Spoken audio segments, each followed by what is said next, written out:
Barchaga assalomu alaykum o'rtoqlar. Bugun Bo'stonliq tumani Xo'jakent tumanidamiz. Xo'jakentda hozir bilsanglar, poyezd qatnovlari biroz yana cho'zildi. Oldin Xo'jakent bekati edi, hozir oxirgi bekat, demak Chinorkent bo'ldi.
O'rtoqlar, bu joyda tarixiy ahamiyatga ega bo'lgan zo'r narsalar bor. U nima ekan desanglar, qadimgi qoya toshdagi suratlar, petroglif deyiladi.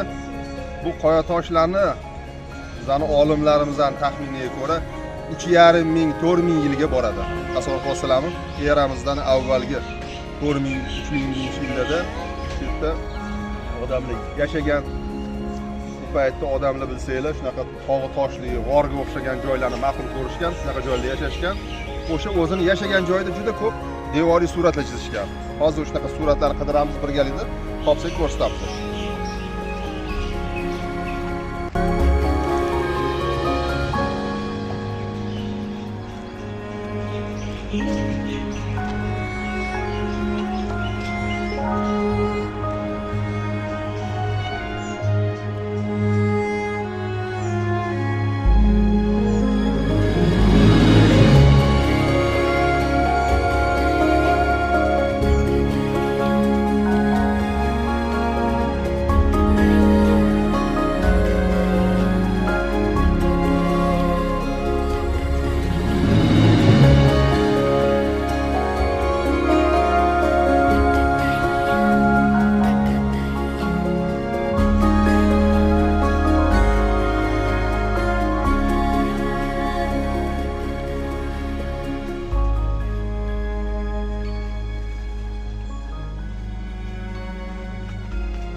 Asoslar balıqlar bor ekan. Shundoq aldiysiz ushlab pishirib berishadi. Go'shti qizil bo'lgan baliq juda vitaminga boy.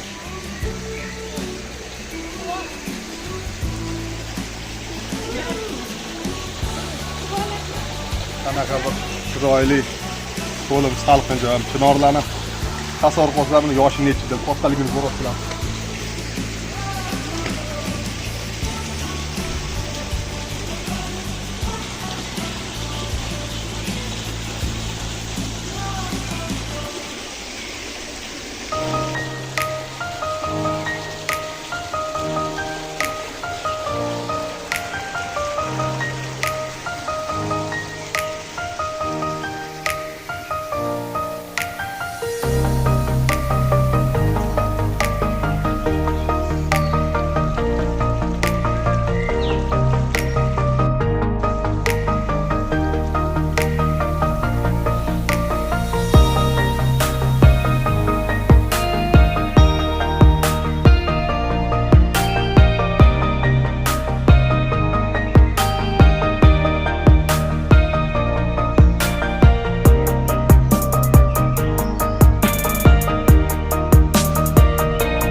Qadimiy petrogliflar tushirilgan qoya toshlariga chizilgan suratda deyiladi petrogliflar.